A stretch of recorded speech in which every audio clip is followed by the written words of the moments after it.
All right, guys. We're again rocking and rolling here. Today's show is dynamite. Today's show is dynamite. I am going to, so what we're trying to do on the show is, and I think a lot of you guys realize this, we want to crowdsource content. So the whole concept of what we're trying to do with the I Love CVille show is to be like the water cooler of content. The content does not need to originate with us. We do not need to create the content. In fact, we prefer to offer analysis or commentary or perspective on content as opposed to breaking the news, originating the news ourselves. Here's a good analogy of what I'm talking about. You have, when I worked for the Daily Progress, you had beat writers. You had a UVA football beat writer. It was Jay Jenkins at the time. A UVA basketball beat writer. It was Andrew Joyner at the time.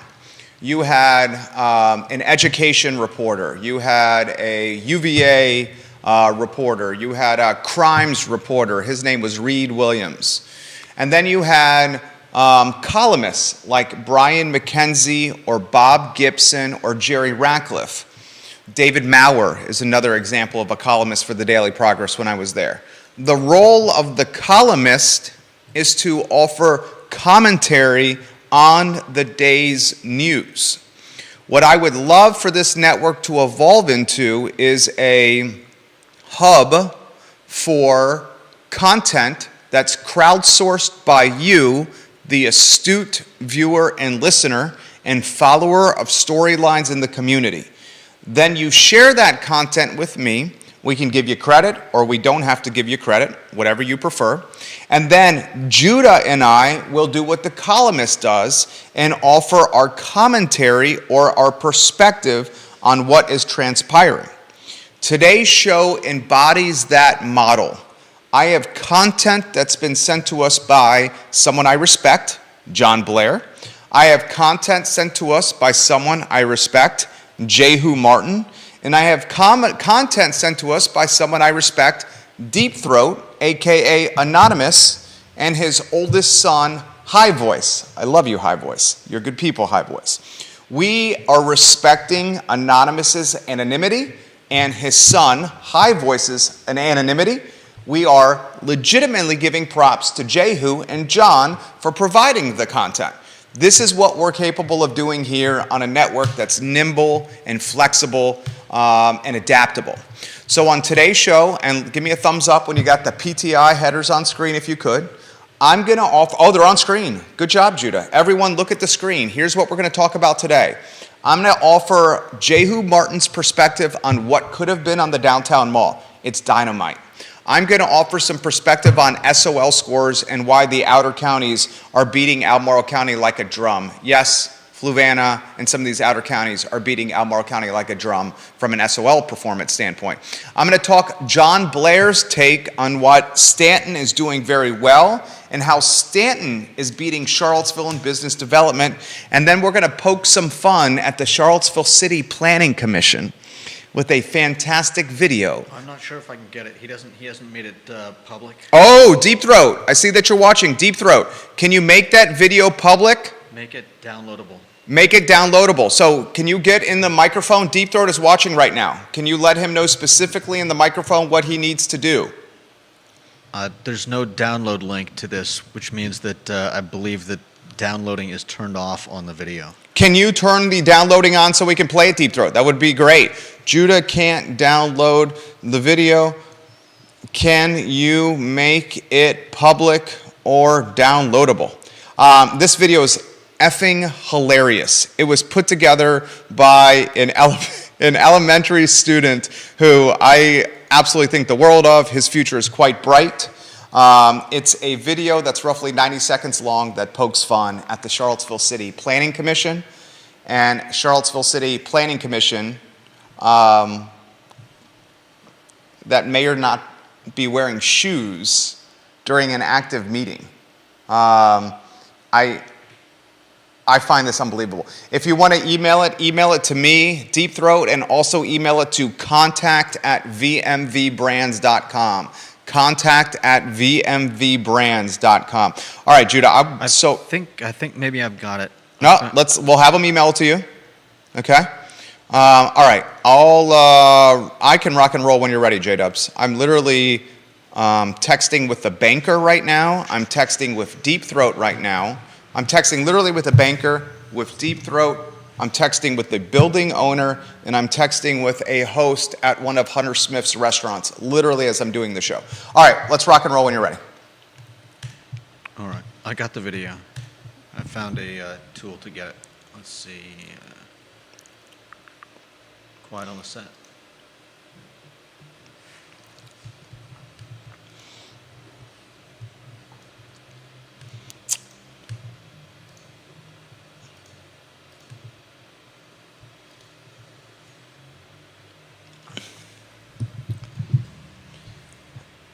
Guys, good Wednesday afternoon. Today is Wednesday. Thank you kindly for joining us. My name is Jerry Miller. Thank you kindly for watching our fine and fair talk show, the I Love CVille show. It's an absolute joy to connect with you through this network and talk about a community that we passionately adore. Today's show represents or will represent what our original hope for the network 5 or 6 years ago. 5 or 6 years ago, when I explained to the man that you'll see on screen, Judah Wickower, when I explained to other team members, including my wonderful better half, my wife, who is actively involved in the behind the scenes of this business, I said to Judah, I said to the team, I said to my wife, I want to take $35,000 of reserve money, $35K, and I want to utilize that $35,000 to create a studio that is an epicenter for localized content that we would produce every day in downtown Charlottesville. My wife, J-Dubs, the team, they said, what? You want to take 35 G's, contractors coming in to build this out, the equipment costs, and you want to shift our focus into a content production company in a way potentially from the B2B business that we've been doing for over a decade that's crushing it? And I said, no, that's not what I want to do. I want to take the $35,000 and build a content production company, and I want to maintain the same clip of productivity with the B2B business, VMV Brands. I remember my wife and Judah looked at me and they said, you're effing nuts. And that's me putting it nicely. Almost 6 years ago, we took 35 grand and we built a content production company without skipping a beat with our advertising agency and without skipping a beat with our real estate portfolio. Today, this content production company is evolving into what we hoped it would be, which was the water cooler of content for Charlottesville. That water cooler does not have to originate the content or break the news. That water cooler does not need the ego stroke of being the first to report a candidate's campaign for office or a candidate's resignation or a small business owner that owes hundreds of thousands, if not millions of dollars to creditors all over town. It's not about being the first, it's about being the aggregator or the epicenter, the water cooler, the proverbial water cooler, where you go to learn about what's going on. That's what we wanted to do. That's what I think this has become. Today's show is a microcosm of that. The lead of today's program is going to be commentary provided by Jehu Martin. Jehu Martin is Mr. Belmont. If Adam Frazier, the owner of The Local and the owner of Mockingbird, Adam Frazier lives on Graves Street, owns the building that is The Local restaurant, owns the building that is Mockingbird restaurant. If Adam Frazier is the king of Belmont, then Jehu Martin is the prince of Belmont. or the godfather of Belmont. Jehu's a little older than Adam, so why don't I say you're the godfather of Belmont? Jehu has got a background in nightclubs. Jehu is a champion of the local music scene. And Jehu is, when it's all said and done, a champion of this community and someone who's unafraid to hold folks accountable. He sent me a direct message this morning at 8:34 in the morning. And this direct message is probably a commentary that's 800 words long. I read every single one of these words, Jehu. And what you wrote made me sad and excited at the same time. I'm going to pass along what Jehu wrote and give you a glimpse of what Charlottesville downtown could have been if it was not for the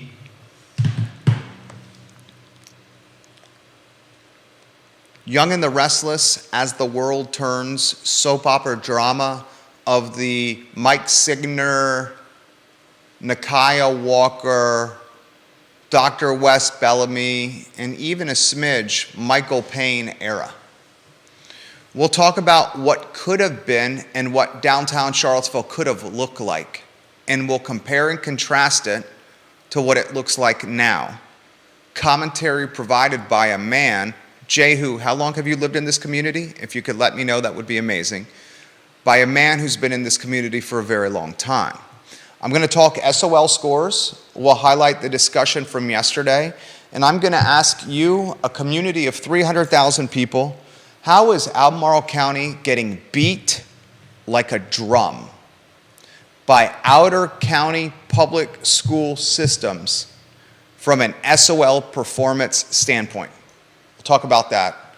My commentary from yesterday was cut off a little bit because Tuesdays at 1:45, I got a conference call with a VIP client and I can't be late for it.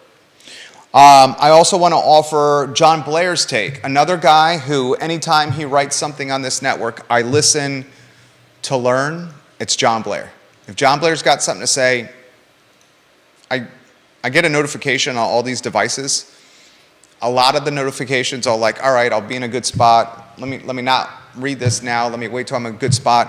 When I see it's a notification from JB, I'm like, all right, what's this dude saying? That's how much I respect what he's got to say.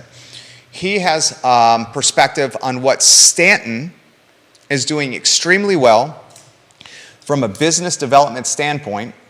And he then asks questions, can Charlottesville duplicate the efforts of Stanton to drive development within city limits? I'll relay his perspective to you, then offer my commentary on that perspective on this water cooler. I also have a very valued listener by the handle, the moniker of Anonymous. He's also known as Deep Throat. This dude's a smart MFer, very smart guy. He follows land use and zoning as closely as anyone. He works at the macro finance level, so he's got perspective with financial storylines and analyses that I often really hone in on. He also has a son who is in elementary school. I won't say where. I see him from time to time. His son loves to play squash. And I see him from time to time. And his oldest scion has an audio, visual, and graphics skill set that is considerably exponentially ahead of his age. I believe he's 11 or 12 years old. Exponentially ahead of his age. His son put together how long's the video there, J-Dubs? About 90 seconds? Something like that. About a 90-second video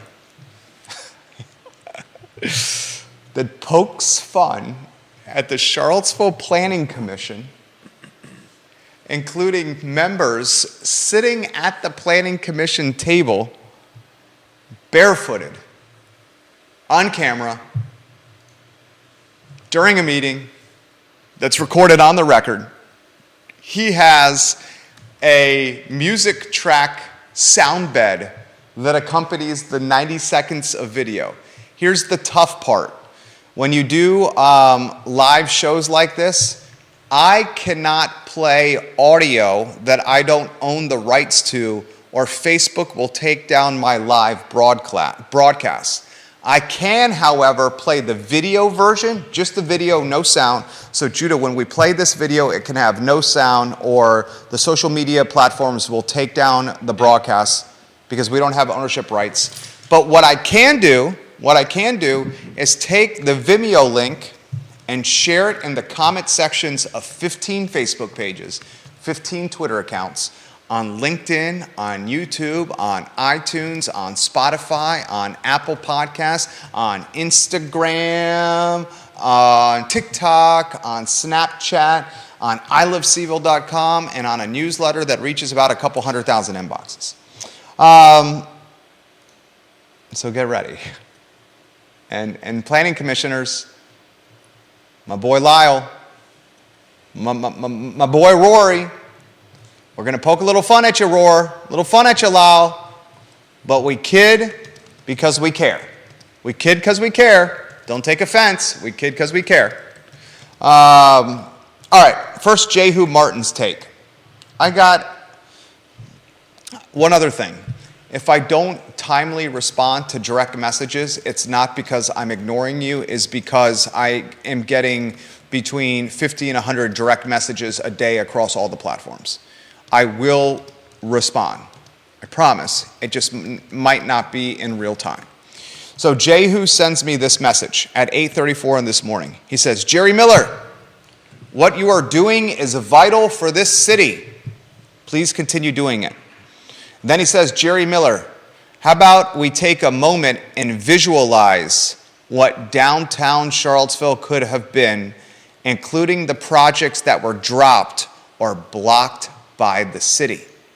Jehu Martin paints a picture of what downtown Charlottesville could have been if it were not for the Mike Signer era, the Nakia Walker era, Michael Payne's got some culpability with the Dewberry Hotel. Michael, you're my boy. You're coming on the talk show on Friday, but I got to be straightforward. There's a little bit of culpability on your shoulders there, Councilman Payne.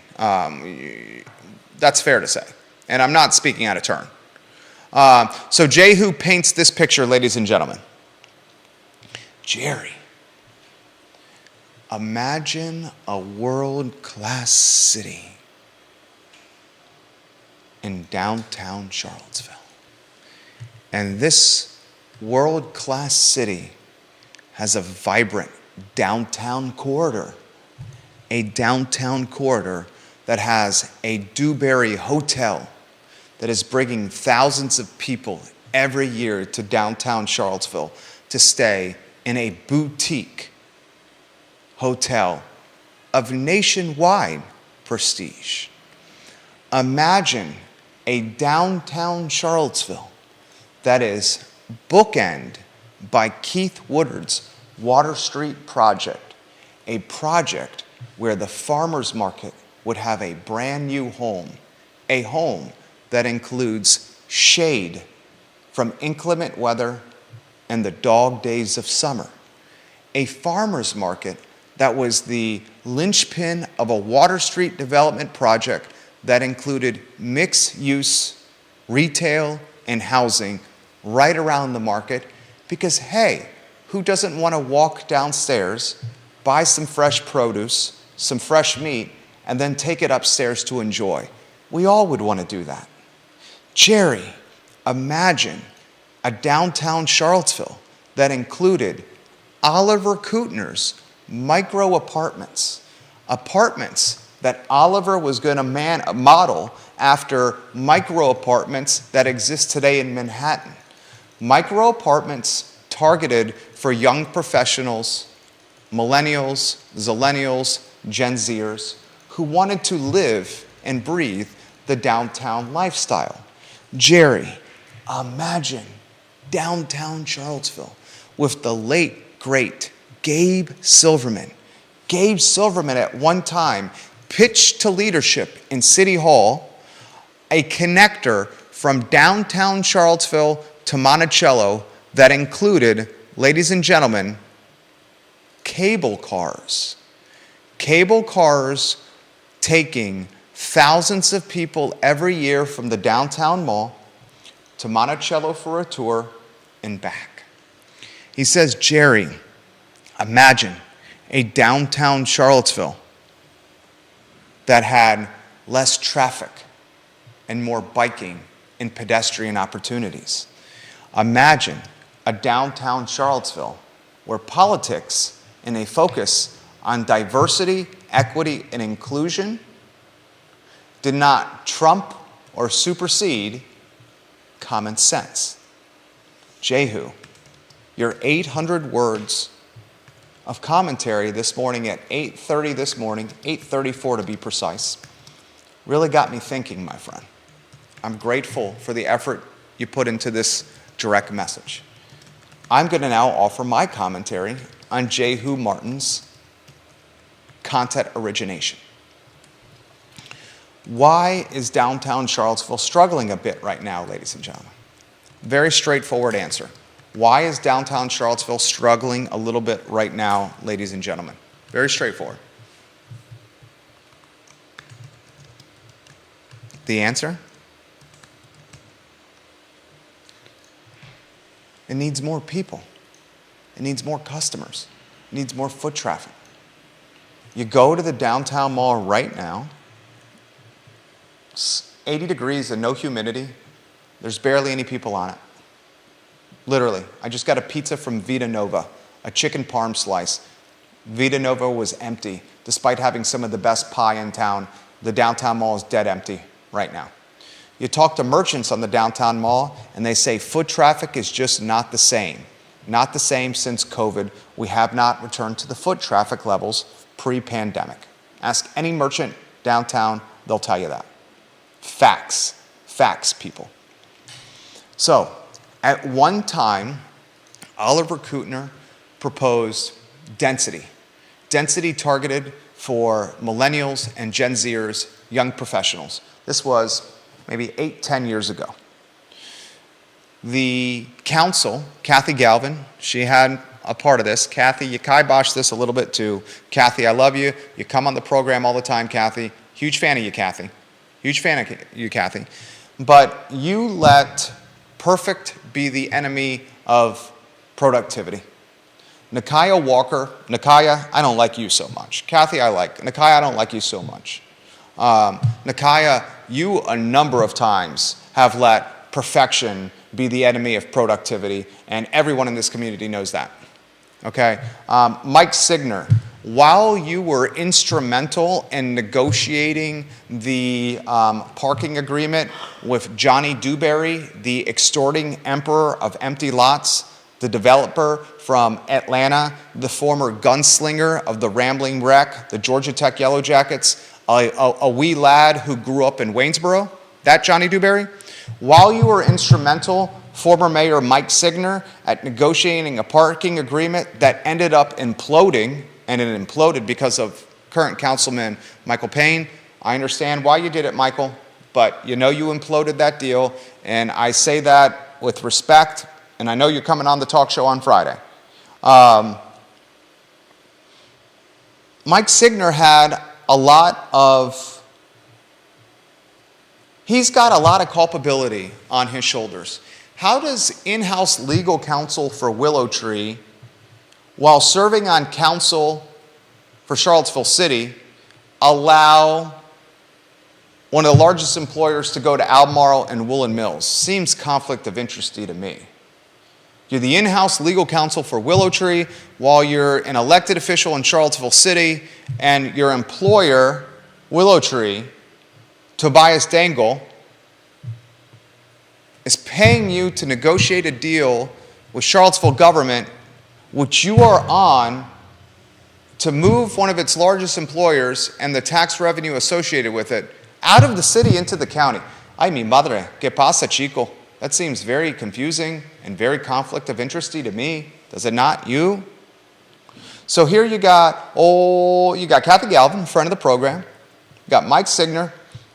You got Kristen Zakos effing up Oliver Kuttner's micro apartments on Water Street. Oliver Kuttner's micro apartments on Water Street were a hell of a lot better idea than that 323 building that's pretty empty right now on Water Street. It's an office building. Micro apartments would be full. The 323 building is not even close to capacity. You got the late, great Gabe Silverman, who is the strategic partner of Alan Kajin. Alan Kajin listens to this show. Alan Kajin is one of the most powerful people you have never heard of.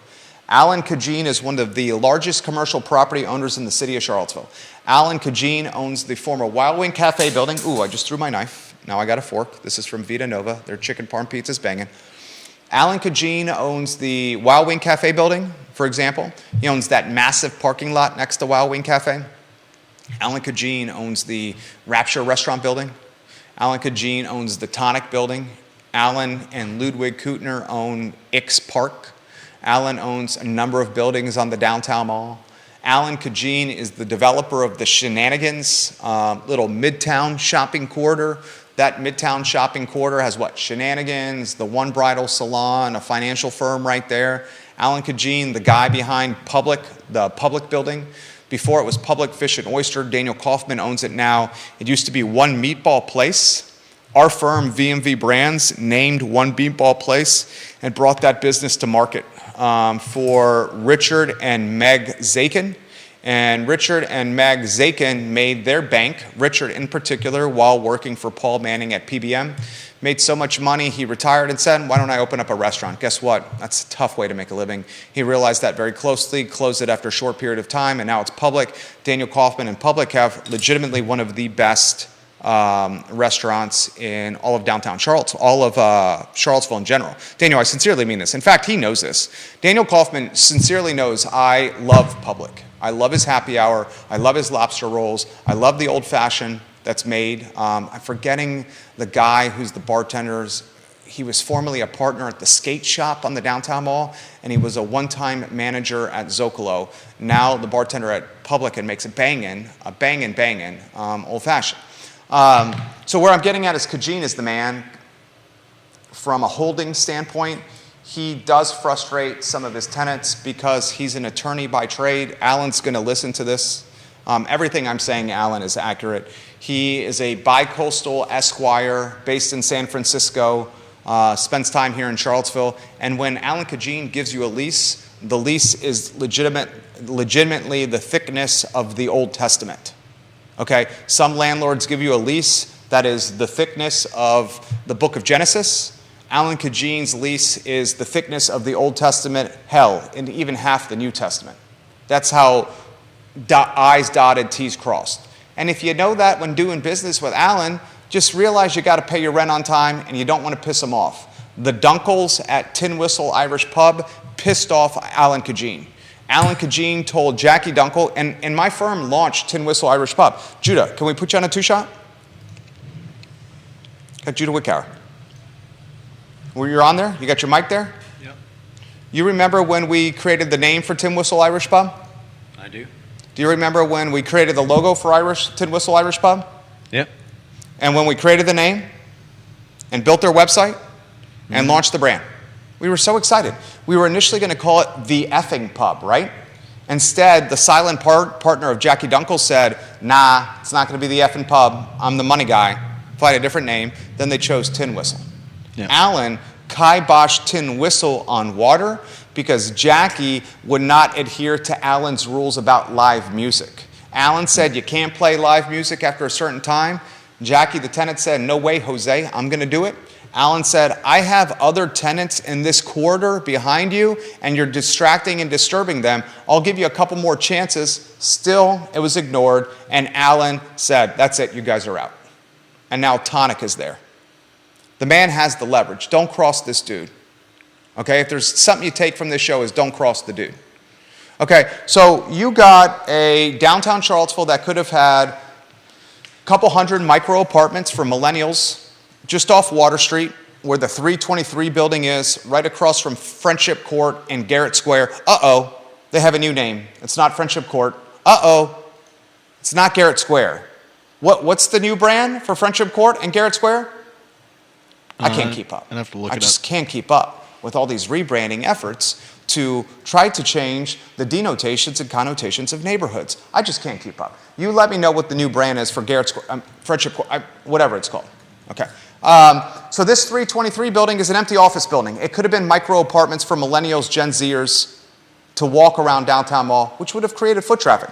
Keith Woodard walked away from over $1 million in underground infrastructure on Water Street because he legitimately got pissed off with Nakia Walker and said, you are more focused on diversity, equity, and inclusion than you are driving incremental revenue through positive development in your jurisdiction. Peace, I'm out. Woodard did that. Millions underground infrastructure, so long, the opportunity cost is way greater dealing with her than walking away from 1.2 underground. That's literally the scales of justice that Keith weighed. And guess what? Keith Woodard listens to this show too. I love when you send me your comments and your thoughts, Mr. Woodard. So you had a couple hundred micro apartments where the 323 building is. You had on Water Street a dope farmers market, a world-class farmers market design that was going to have mixed-use retail around it. It was going to be commercial and residential, with the farmers market being the linchpin of it all. Dude, if you're like in your 20s, who wouldn't want to live next to a farmer's market? Go downstairs, give me a little ground beef, give me a little fresh meat, go downstairs, give me a little fresh produce, give me a little, what's that stuff people drink? Kabacha? Hubacha? Simbacha? Oh, Kombacha? Lumbacha? sounds right. Kumbacha? What the hell is it called? Kumbacha? Does it clears you out, flushes you out? What's that word? Kombucha. Kombucha. I just drink IPAs, right? Kombucha. Get some fresh kombucha. Fresh produce. Dude, everyone would have fought tooth and nail to live in Keith's mixed-use, commercial, residential, farmers market epicenter. Nakia said, nah, dog. Diversity, equity, inclusion, dog. Not that, dog. Keith said, peace, I'm out. Now we got a farmers market that's on an asphalt blacktop in the middle of summer when it's 100 degrees and extremely humid. That makes sense, right? Let's put an organic farmers market where it's all about quality of life and experience on an asphalt blacktop parking lot with no shade in the middle of Charlottesville, Virginia during the dog days of summer when it gets over 100 degrees and the humidity is stifling. Are we not surprised that Ix Park has become the farmers market epicenter? They have shade. They have grass. They have bathrooms. They have protection from the sun. Now in Charlottesville, we have two competing farmers markets on the exact same day because that makes sense. So Nakia kills Woodard's project. Kathy, Mike, and Zakos kill Oliver Kutner's micro apartments off Water Street. You got Gabe Silverman asking everybody, let's do a rail car system, a cable car system from downtown to Monticello and back, and let's use it as a tourist attraction. That sounds like a pretty damn good idea to me, right? You got Michael Payne, who is coming on the show on Friday. Michael Payne, I'm not throwing shade at you, dog. Can't get upset at me here, man. Can't get upset at me for saying this. He and his campaign platform legitimately kiboshes the Dewberry Hotel and the parking agreement that Mike Signer negotiated. And he kiboshed this agreement because when Michael Payne was running for council in the first term, he said, should we be really giving a carpetbagger out-of-market developer tax breaks and parking perks in the Water Street parking garage? He raised so much of a ruckus and rankled so many people in campaigning against Dewberry in this parking agreement that Johnny Dewberry legitimately said, and Lloyd Snook legitimately verified this in previous episodes of the I Love CVille show. You can find Lloyd on my program talking about how this deal got kiboshed in video format. I cut it into a sizzle reel. It's on the internet right now. Payne campaigned against an out-of-market developer getting tax breaks and parking perks, kiboshed the deal, rankled so many people that council members at the time backed out of it in the bottom of the ninth inning, and Johnny Dewberry, the extorting emperor of empty lots, the former quarterback of the Rambling Wreck and Georgia Tech, a guy who grew up in Waynesboro, said, F you to Charlottesville, I'm just going to pay the real estate taxes. There's not a chance in hell you can eminent domain my property, and we're going to leave an ugly, hideous skeleton overlooking your downtown mall, and there's nothing you can do about it, and I don't care if the entire community hates me, because I live in Atlanta, and I don't even hear about the community hating me, except when a loudmouth behind a microphone calls me the extorting emperor of empty lots. I know you don't like that phrase, John, but that's what you are. That's what you are. So, in Jehu Martin's Charlottesville, the downtown that could have been, you had 200 micro apartments, maybe 300. You had a cable car system that connected downtown with Monticello. You had Keith Woodard's dope farmers market epicenter with mixed use surrounding the farmers market and nice penthouses or condos and retail and apartments by it. You had foot traffic. You had a hotel that would have had world-class prestige. Literally a boutique hotel that would have had world-class prestige that the city of Charlottesville could have utilized in its marketing efforts. You know, one of the things that the Charlottesville Albemarle Convention and Visitors Bureau is doing right now from a marketing standpoint? It is utilizing the ADA-friendly nature. Can you tell me what ADA stands for? ADA usually stands for American Doctors Association. No. Or Dentists Association. No, it's something with wheelchairs. Okay. The CACVB legitimately is doing an advertising and marketing campaign, and I have no problem with this. I just want to highlight this for you. That is targeting potential tourists that are in wheelchairs and explaining how accommodating Charlottesville City is for folks that are in wheelchairs. American Disabilities Association, Woody Fincham, thank you. I swear to God, the CACVB right now has got an advertising campaign that it's launching or it has already launched. And the campaign is targeting potential tourists in wheelchairs and why this city is a perfect spot for them to spend their incremental revenue, their hard-earned revenue, and come visit. I got no problem with that campaign. I think it's an awesome bona fide campaign. I do want to highlight one thing, and maybe the CACVB has not thought about this. Maybe, folks should say something to them. Are you ready, Judah? Where is Charlottesville located? I'm not sure what you're asking. Can go to a two-shot. Viewers and listeners, where is Charlottesville located? My hand's up. Can you pick me? Go ahead. The mountains. The mountains. Would you say it's fairly hilly around here? Yeah. It's in the Blue Ridge Mountains, right? Kind of, yeah. Charlottesville's in the Blue Ridge Mountains. We're doing an advertising campaign focused on folks in wheelchairs, which is a great campaign. I've seen the creative. But we've not considered the fact that anyone from outside of Central Virginia that's never been here is going to have to get over the massive mental hurdle. If you pull out a map, you see it's in the Blue Ridge Mountains. That's going to be an advertising challenge to educate a marketplace with limited budget that a city in the mountains is going to be a place for you to come visit and vacation when you're in a wheelchair. But hey, the CACVB is run by councilmen and women and Albemarle County Board of Supervisors that have very little advertising and marketing experience. We've got to trust these elected officials with where they think the direction of our brand's going to go. Okay. So that's the city that could have been. That's the city that could have been.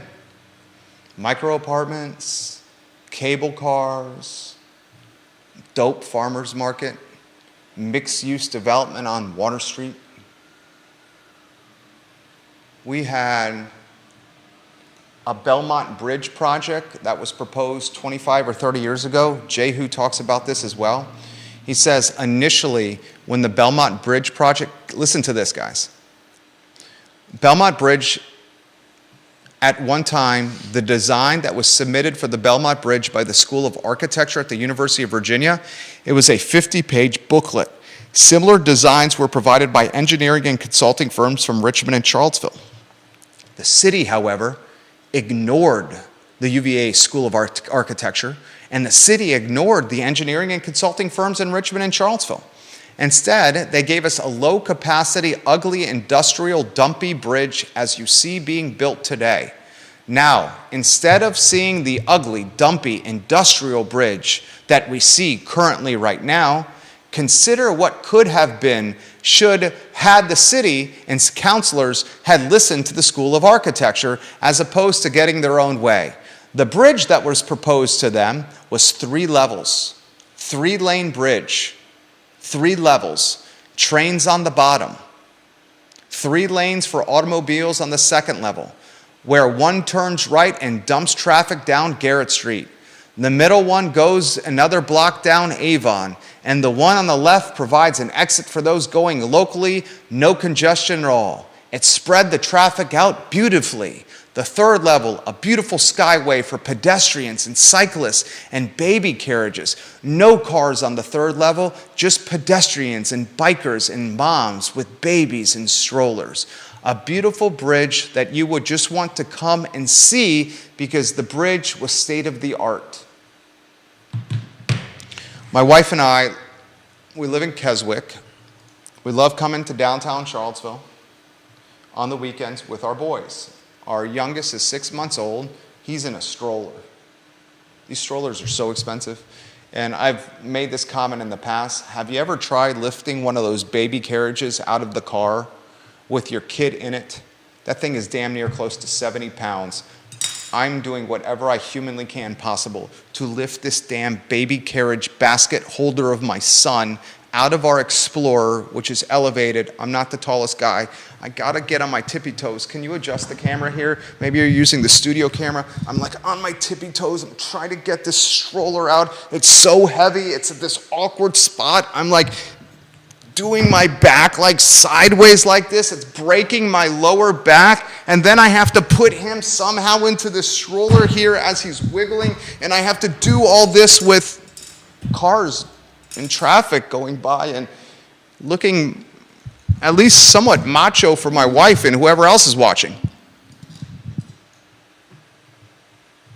When we come to downtown Charlottesville, from time to time, we'll walk from downtown to, say, Mockingbird, Melissa Close Hart and Adam Frazier's restaurant in Belmont. We did this on Mother's Day. We parked in front of I Love Seville on Market Street because my oldest son, who's 5, has to pee every 15 minutes. So he legitimately, from our house in Keswick to Market Street, said he had to pee. So we had to come into the office to use the restroom because he has the bladder the size of a pear. After he pees, we're like, all right, it makes no sense for us to take our car from our Explorer from Market Street and drive to Mockingbird. We're early for the resi. Why don't we just walk there? We walk there. Have you tried walking with a kid in a stroller and a 5-year-old on the Belmont Bridge? You're playing Frogger. You think George Costanza had a hard time playing Frogger in Seinfeld? Try taking a kid, 2 kids, 1 in a stroller, 1 5, and your wife, and go on the Belmont Bridge right now. You're asking for a licking. And humans, they ain't like a Timex. They don't take a licking and keep on ticking. They die. They die. They die.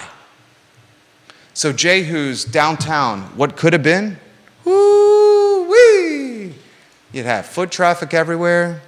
You had commerce at prolific proportions. You'd have tourists coming for prestigious boutique hotels, state-of-the-art bridge design and development, cable cars running from downtown to Monticello. You'd have young professionals, a hop, skip, and a jump from the epicenter of employment with Kutner's micro apartments and Woodard's mixed-use farmers market project.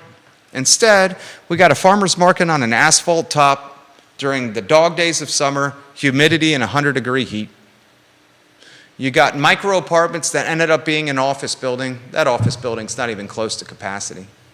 The cable cars, just take an Uber.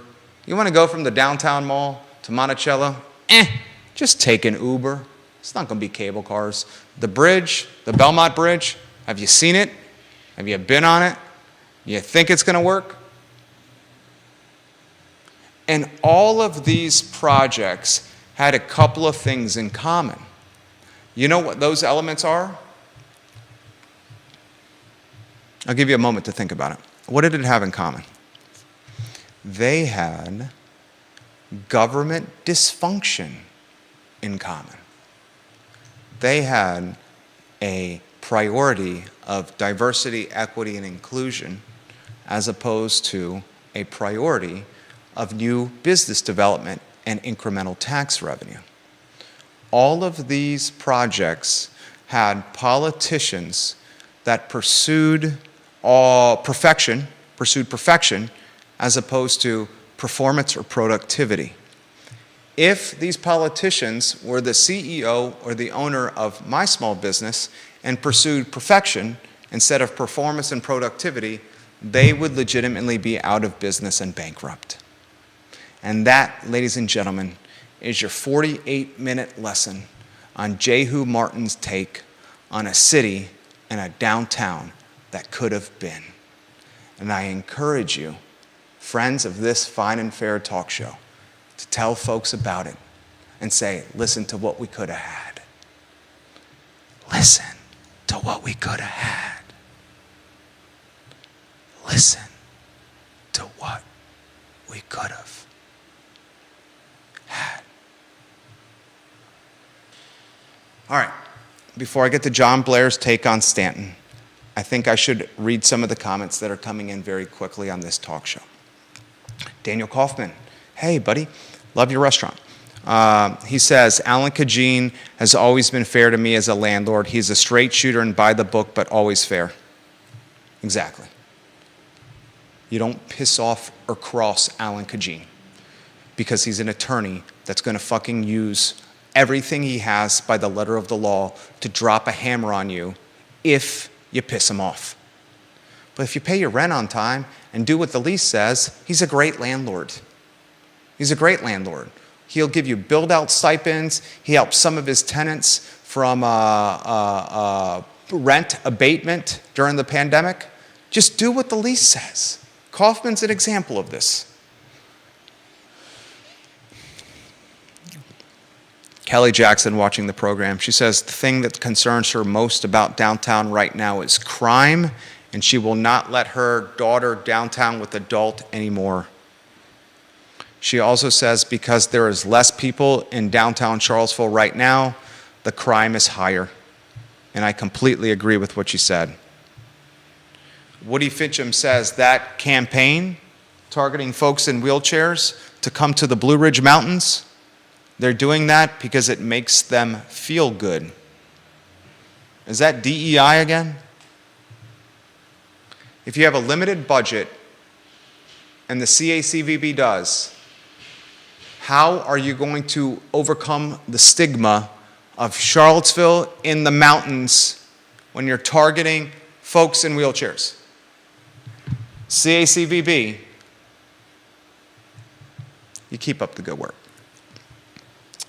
Maria Marshall Barnes, I would love to know all the money wasted in the Belmont Bridge from a planning standpoint. It was talked about for over a decade. How long has the Belmont Bridge been talked about? It's much longer than over a decade. I think the Belmont Bridge, Jehu, are you still watching, Jehu? How long have we been talking about the Belmont Bridge? I think we've been talking about the Belmont Bridge for I've been here 23 years, and we've been talking about the Belmont Bridge for as long as I know. Vanessa Parkhill says, I'm aware of your ability to multitask. She also says, I hope the bridge replacement for I-95 in Philly moves quicker than the Belmont Bridge project. Me too, Queen of Earlysville. VP, I love when you watch the program.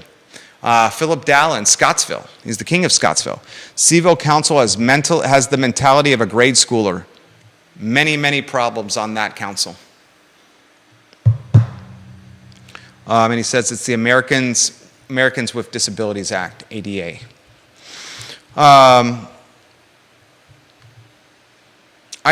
offer this monologue to offer a glimpse of what could have happened if it wasn't for governmental dysfunction. And I offer this monologue as a glimpse of how important local elections are. And on June 20th, you're electing 3 councilors to Charlottesville City Council. There's 5 people running. 5 people running, 3 of them you're electing. All right, let's go to SOL scores and outer county performance. I want to touch on this briefly. I didn't get to finish my thought yesterday because I have a phone call at 1:45 each day with the VIP client. If you could, my friend, Judah Wickhauer, put the SOL graph on screen. It's on screen now? Excellent. Everyone look at the screen. If you could break down what you're seeing right there in a nutshell there, J-Dubs, for the viewers and listeners with some commentary with the graph. Well, from what I can see, it looks like for quite a few years, most of the schools seem to be moving pretty closely in tandem with each other until the pandemic hit, at which point they all suffered severe problems. SOL scores dropped pretty sharply for most of the schools, and in between 2020 and 2022, most of the schools seem to have turned that trend around, with the exception of Albemarle County public schools, which have continued to decline into I guess as much reporting as we have. We'll obviously have to wait until the end of this. We'll have to wait until there's more information on the last school year. Okay. Now we go back to a 2-shot with us. I said on yesterday's talk show that Albemarle County is becoming so effing expensive that a middle class or even an upper middle class family can no longer afford to live here from a housing standpoint. Yeah. And I said on yesterday's talk show, those middle class families and those upper middle class families, legitimately, if you're making a household $108,000, Judah, $110,000, if a household is a $110,000 household, they are below area median income. Right. I want you to think about that. A household that is making $110K is below area median income in Albemarle County. Think about that. So these middle class and upper middle class households are like, dude, mommy and daddy are both working. Mommy and daddy have jobs that are paying them $55K each or a variation thereof. Mommy and daddy can barely afford a house in Albemarle, despite $110,000 in take-home pay. Mommy and daddy got Susie to feed and Johnny to feed and little Louise in the oven. We need to get the hell out of Albemarle, middle class, upper middle class, and let's mosey on down to Lake Monticello. Let's mosey on down to the gated community of Lake Monticello. Let's mosey on down to Gordonsville. It's a charming little town. We can walk places like Craig Hartman's Ice House. Let's mosey on down to Gordonsville. How about Spring Creek and Zion's Crossroads, another gated community? Let's head over to Louisa. Let's go over to Louisa. So these middle class and upper middle class families that are, it's crazy to say a $110,000 household is getting gentrified. Isn't that crazy? Yeah. A $110,000 household is getting gentrified. They're moseying on down to Spring Creek, Louisa. They're moseying on down to Lake Monticello, Fluvanna. They're moseying on down to Gordonsville, Orange. And they're taking their 2 incomes, even more importantly, they're taking their 2-parent households that are committed to their children's education with them. And that commitment to their child's education is bolstering the outer counties. Because when 2 parents are riding their kids, I bet you their grade performance, on average, may be better than a 1-income household where mom and dad is grinding 24/7 just to keep the lights on. Right? So that was my take yesterday. Albemarle County's SOL scores are not rebounding at the clip that some of the outer county schools are. Make sure you get these lower thirds on screen if you can too. the response from yesterday's show was significant. Of course it's significant. We're talking about our children. We're talking about our kids. Dude, my entire life changed when we had kids. It completely changed. Okay? Before our oldest son was born, I had the emotional intelligence and the willingness to show emotion of I don't want to say Joseph Stalin, because that wouldn't be a good look. I was going to say a rock, but a rock is just such an easy call.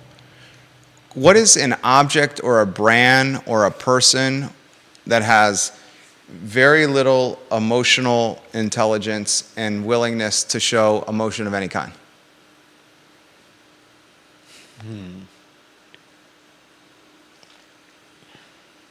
I'd have to think about that. Okay. Let's just say I was a rock. Our oldest son is born, and I find myself crying at Toy Story 2, or whatever the Toy Story was where the toys were sent to the daycare. Why were those daycare kids so mean with the toys? Why did those daycare kids rip the arms off the toys? Why did the daycare kids hurt the toys? It was sad. The daycare children didn't care about the toys. They crushed them and they hurt them.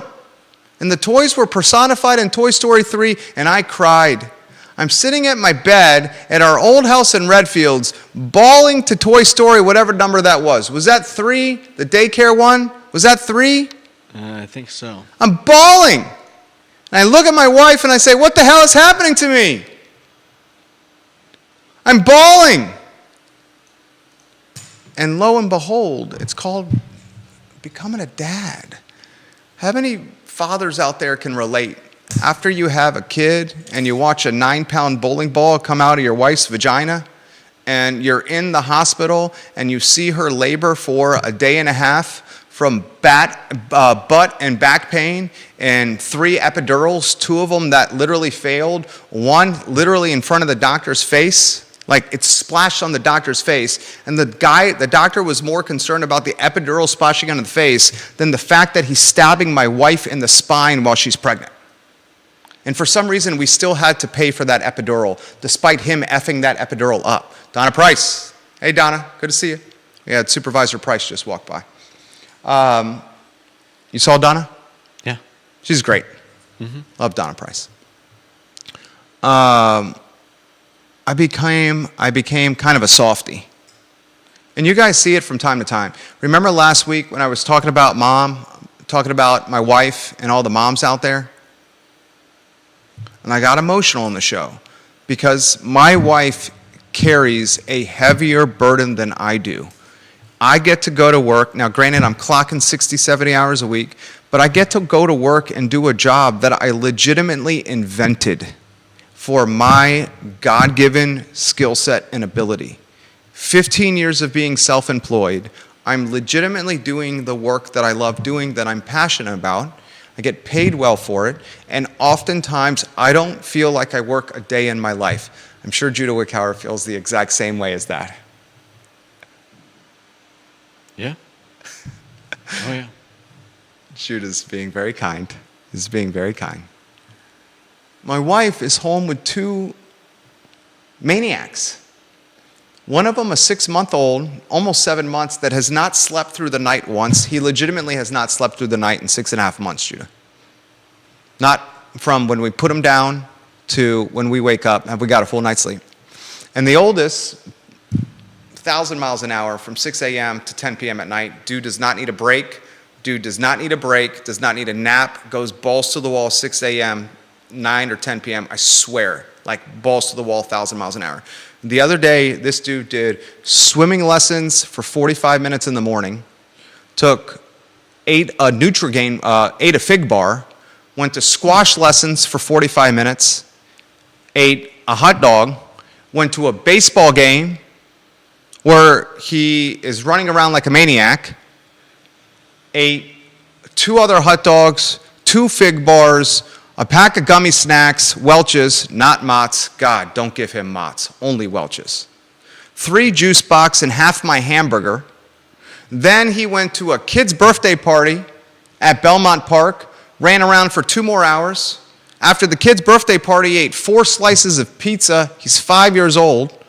We get home after he's had swimming lessons, squash lesson, a baseball game, and a kid's birthday party for 2 hours, and we get home and he busts out a soccer ball, a mini soccer ball, and a tennis racket, and he legitimately wants to go in the front yard for another hour and hit a mini soccer ball around that's like this one with a big tennis racket with me in the front yard. And then we tell him it's time for bed, and he wanted to do WrestleMania on his bed. That is every day, Judah. That is every day. Every day with this kid. Why I got emotional is I'm able to do this because she's willing to stay home and do that. I don't think I could stay home and do that. I love my family, but on Mondays, I look forward to going to work a lot of times. Is there something wrong with that? I don't think so.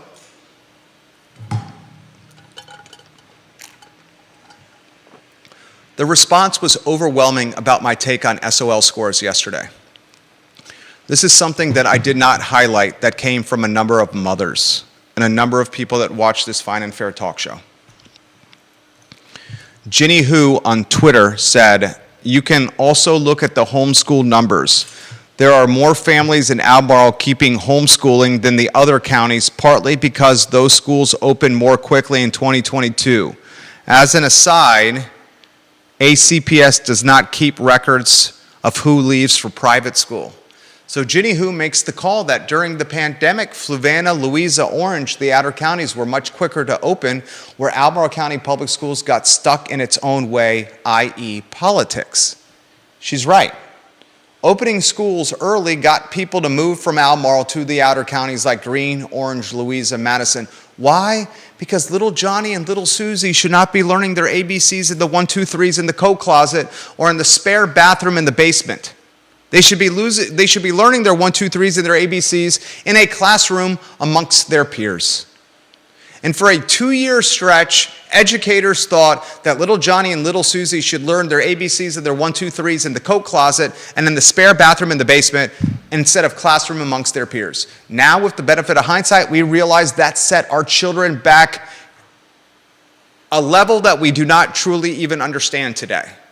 I don't think we as a society truly even understand how far this generation of kids, the ones that graduated this year and younger, the ones that had to go through COVID, I don't think we truly understand how far behind these kids are. You take impressionable minds and brains that are not fully developed, and you take them away from classrooms and educational infrastructures for 2 years, that's going to have an impact. Right? Yeah. So Ginny highlights that. Linnell, how do I say your last name? Here, Judah, maybe you can help me on this. I'm coming to you, Judah. How do I say this last name right here? You're the linguist. You're the best guess is Adeliano. Okay. Is that what you think? That's all right, what I so think. you say it. Adeliano. Is this the Judah camera? Is this your camera? Hi. Okay. Linnell says, in the last 2 years, equity grading, disciplinary policies, bus driver shortage, and length of time spent remote learning, undoubtedly, versus in-person learning, undoubtedly has had an impact on Albemarle County SOL performance. Can't argue with that. Kids are showing up to school within Albemarle County Public Schools, like the kids that are in Greenwood, the thriving suburb of Crozet, Greenwood. They're showing up, or the kids that are in Afton, as far away as possible in Albemarle County. Afton Mountain, those kids on the Albemarle side, they're showing up to school 90 minutes late. They're missing a period and a half of school, and they're showing up home 90 minutes late, so they can't do their homework. I'm pretty sure that's going to have an impact on SOL scores, right? No doubt. Other people are talking about this. Jerry, Albemarle County Public Schools, of all the school systems locally, is the most focused on diversity, equity, and inclusion grading and not actual tangible results. There's that DEI piece again. There's that DEI piece again. Deep Throat says, because ACPS changes are likely blaring alarm bells to academically ambitious parents. So there are more ACPS families, the best families, going private, going homeschool, or moving out of the county because they have the resources. He says, assume you don't lose any kids at the bottom of the spectrum. Only kids at the top of the spectrum to private schools or homeschooling because they have the financial resources. Deep Throat says, so if you lose 5% of your kids and they're all the top proficient performers, that knocks percentage points off your SOL pass rate. Think about that. That's a damn good comment, dude. It's a damn good comment.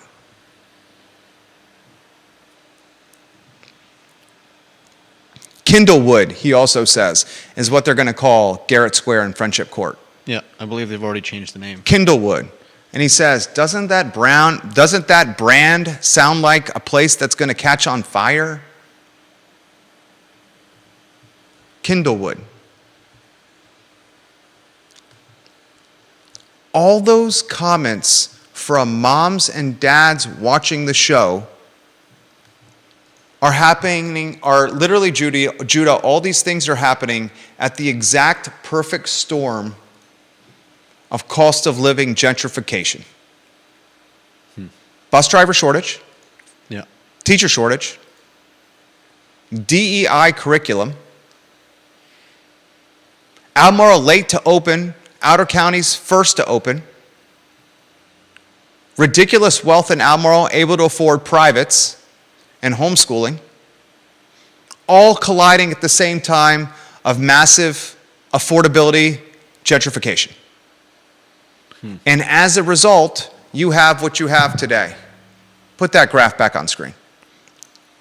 Please, sir. Thank you kindly. There you go. Here's what we just did. You and I, us as a community, through this water cooler that's been branded the I Love CVille Network, we just came to a very legitimate conclusion on why SOL performance is not rebounding quickly within ACPS. I had ideas, and you complemented my ideas with ones of your own. Ideas that percolated on Twitter, on LinkedIn, on Spotify, on iTunes, on Apple Podcasts, on Facebook, direct message, text message, phone call, and in-person discussion. And all we have done is aggregated these fantastic concepts through this digital infrastructure, which was birthed 6 years ago with a $35,000 budget.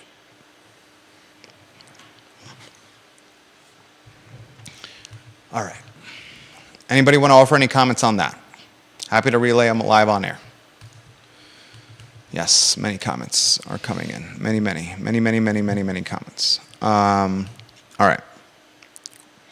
Maria Marshall Barnes says, I have 3 kids in Albemarle County Public Schools, and I have never, ever been more disappointed with education.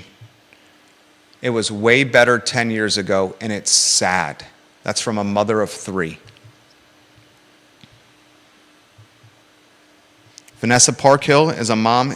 You have 2, right, Vanessa? You have Lee, and you have a beautiful daughter. I've never had the chance of meeting your beautiful daughter, but I do know your son, Lee, and he is a U.S. Senator in the making.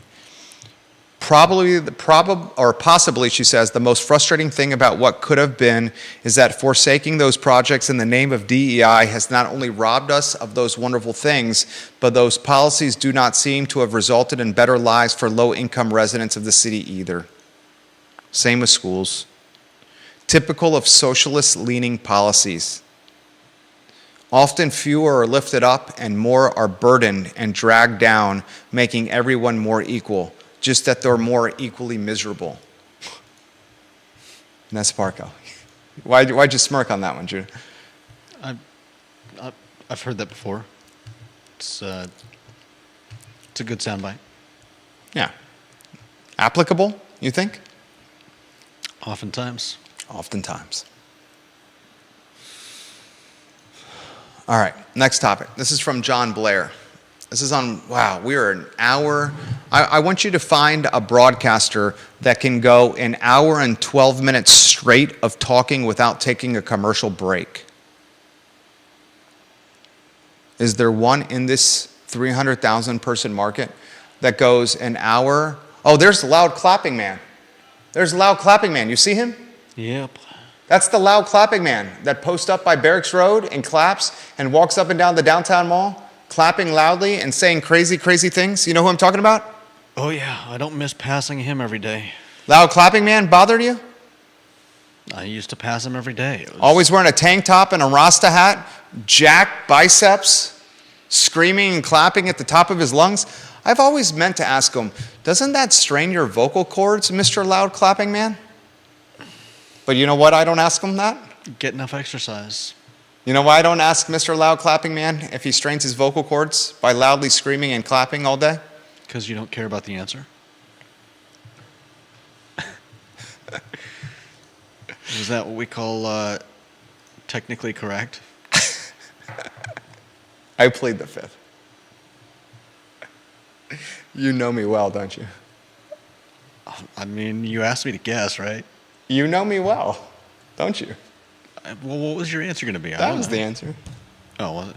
Okay. That or terrified, loud clapping man would give me a right hook. Yeah.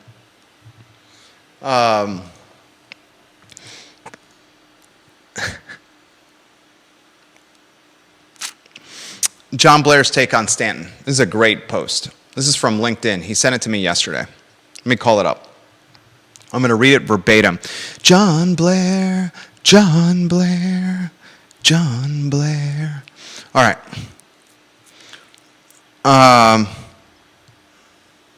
This is what he says. This is how it started. It started on LinkedIn. Jerry, it's worth noting, on January 6, 2023, Tesla traded at $1 and 101.81, $101.81 a share, Judah. On June 13th, yesterday, Tesla traded at $258.63 a share, J-Dubs. That is a return on your money in 5 months of 155%. John owns Tesla. I own Tesla. Tesla's like a rocket ship. I make this comment about Elon Musk all the time. Everyone's like, Elon Musk, Elon Musk, he has babies with people everywhere. Elon Musk, he was born on third base and thought he hit a triple. Oh, Elon Musk, his politics this and his politics that. And Elon Musk, he's not as good as a businessman as you think. Twitter's value has dropped. He overpaid $40 billion. It's now worth $10 billion. Dude, Elon Musk, you know what he's doing with Twitter? He is scraping your data, storing your data, and scrutinizing your data. If you think Elon Musk is caring, don't get me wrong, Elon Musk cares about driving revenue with Twitter, okay? He cares about keeping this business profitable. But one of the value propositions for Elon Musk in Twitter is the data play. It's the data play. This dude is scraping, storing, and scrutinizing data. Also, Tesla spends $0 on marketing. You know how Tesla gains awareness and brand equity? Elon Musk using Twitter. All this is a vertically integrated macro play that few in the world truly understand what he's doing. He is that nuanced and sophisticated when it comes to being 15 steps ahead of all of us. So I respond to John Blair. That's a great position, Tesla. I'm glad we both own that one. But you want to know something crazy, John? We're in a bull market right now, but it does not necessarily feel like a bull market on Main Street in Charlottesville in Central Virginia. He responds by saying, Jerry, I agree with you. There's an economic malaise right now in this region. That's a great word, isn't it? Yeah. How would you characterize malaise? A cloud? A mood? a dynamic or mentality, something holding us back, like a wet blanket or quicksand? Yeah, kind of. Is that a fair characterization? Malaise. I tend to think of it as kind of like just like a lack of energy. You know, Okay. kind of like The proverbial walking in quicksand, the economy right now in Central Virginia. yeah. He says, I think the key for future of Charlottesville is to do what we've done in Stanton. The city needs to roll the dice and buy a large piece of property for redevelopment purposes. Make sure we're using the right lower thirds, those J-dubs. The city needs to roll the dice and buy a large piece of property for redevelopment purposes. Stanton almost completely developed the Green Hills Business Park, and now we're just about to begin seriously marketing Stanton Crossing, the old Western State Hospital. I suspect we will have a major announcement within 18 months. This is my favorite part. John goes, I suspect we will have a major announcement within the next 18 months about Stanton Crossing, the old Western State. John's the city attorney of Stanton and the acting deputy city manager of Stanton. Mm-hmm. So when John says, I suspect we will have a major announcement within the 18-month period, what? He knows what he's talking about. Right? Right? Okay. Yeah. And we both know the guy. Would he put something on there if it wasn't going to, right? Right. He furthers, Charlottesville City should do this.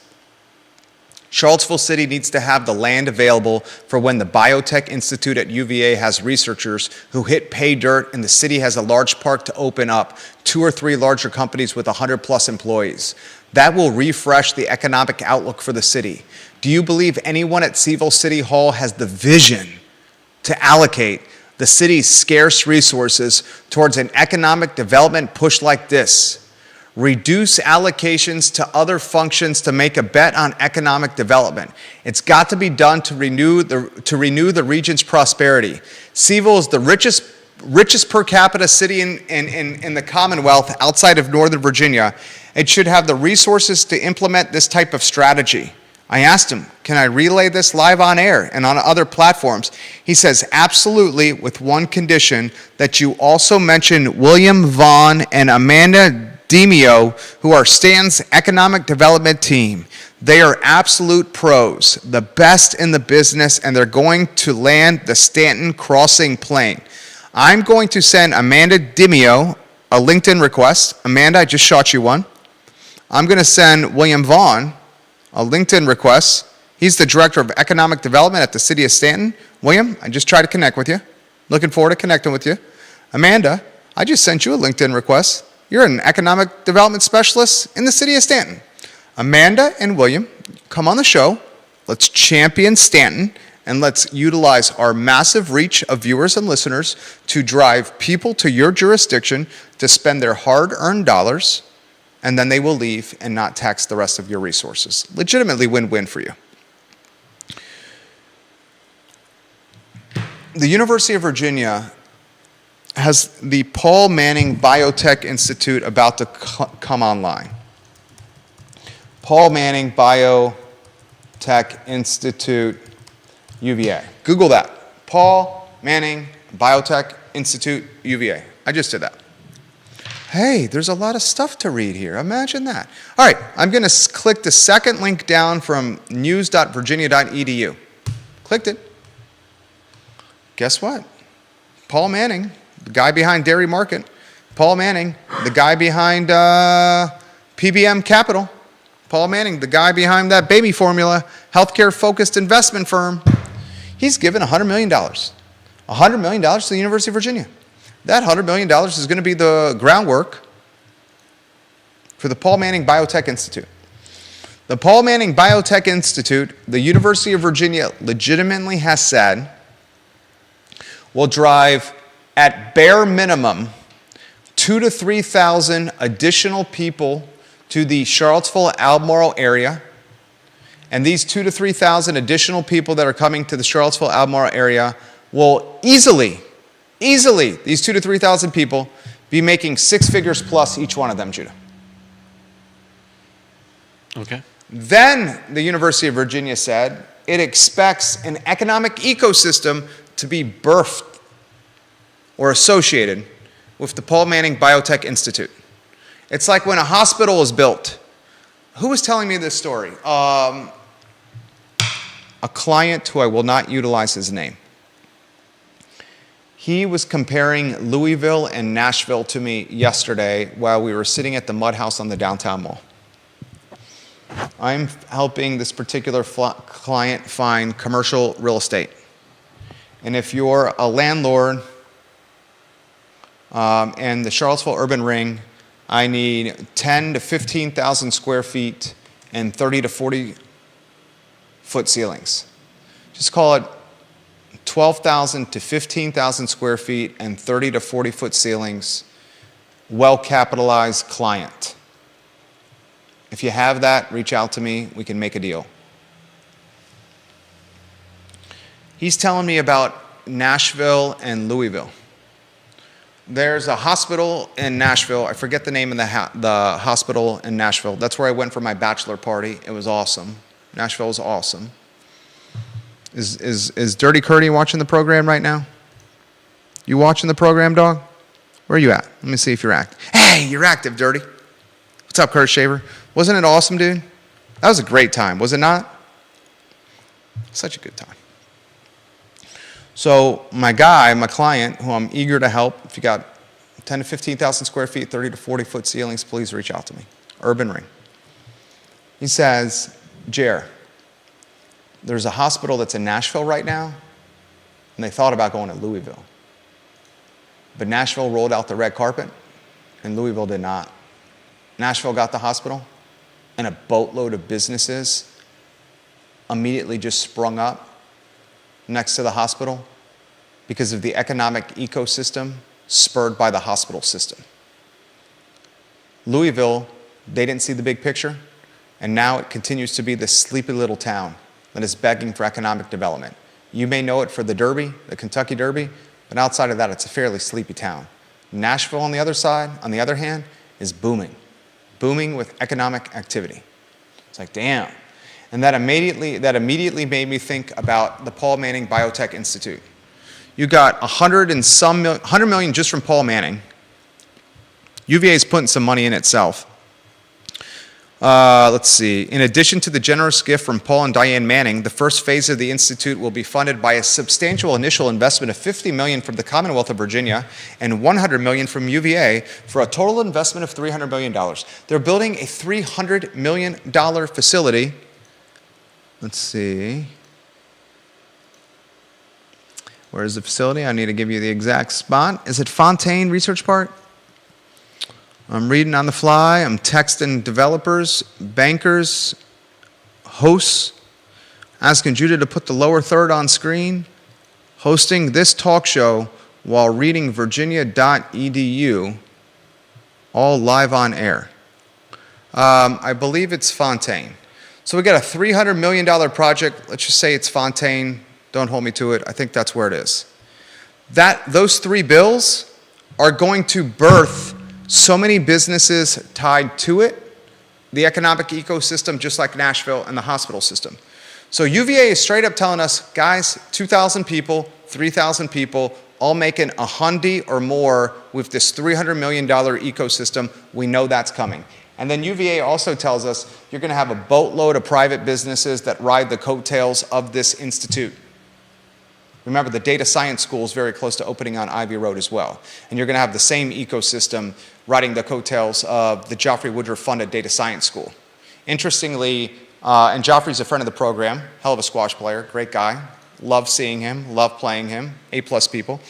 Those are your two top donators to UVA, Joffrey and Paul. One, JW, 2, PM, in that order.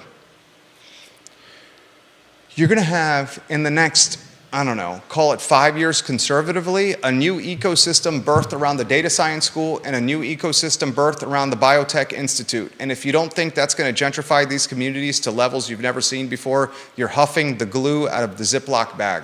And I really want to emphasize, anyone that's watching this program, if you think housing values are going to drop anytime soon, you're huffing the glue out of the Ziploc bag. If you think you can wait A couple years from now, to get a better deal, you're huffing the glue out of the Ziploc bag. You legitimately are going to have, I don't know, let's call it conservatively, 5,000 people, biotech ecosystem, 5,000 people, data science school, all new to the area, all 6 figures plus easily. Get ready and giddy up. John Blair says City of Charlottesville should buy land and build a complex, a business park. And they should buy land and build a business park that grabs the businesses that wants to ride the coattails of data science and biotech. It's a brilliant idea. Does City Hall have that vision? Nah, dog. Nah. Does Albemarle County have that vision? Maybe. Although they did lose Roger Johnson, the economic development director. They do have the fabulously talented Allison Rabel, rhymes like table, working within Albemarle County. I love to follow Allison Rabel, rhymes like table, on Twitter. I check out her content every day.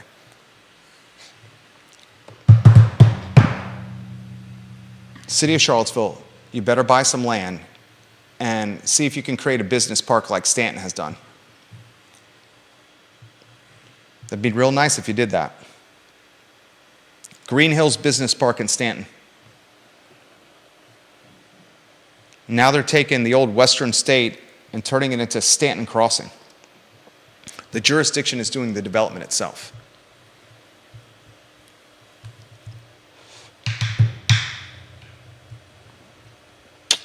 All right. I want to highlight Private Pickleball Epicenter. I'm part of a group that is looking to build chicken and pickle in the Charlottesville area. We're looking 5 outdoor courts, 5 indoor courts, and a sports bar with a bank of TVs, an elevated sports bar with elevated food, 10 to 12 menu items, 8 to 12 taps, 30 to 50 TVs, 5 indoor pickleball courts, 5 outdoor pickleball courts. Modeled after chicken and pickle, we're not reinventing the wheel. We're just trying to utilize our resources, financial and influence, to make this happen. If you want to be a part of this ride, it's going to be, I think, a very profitable one. Reach out to me. All right, we got the video. Now, I'm going to play this video. This video was put together by a youngster. Man, I hope High Voice is watching right now. And Linnell is watching on Twitter. Linnell on Twitter says, Joffrey Woodruff had the vision himself. He's ready to seed fund and house the startups in code. No doubt, dude. That man has a tremendous vision. In fact, I'm going to give him some props. I'm going to retweet, quote Linnell's tweet and tag my friend in it, Joffrey, and say, I 110% agree with you. At Joffrey W. is a man of tremendous vision,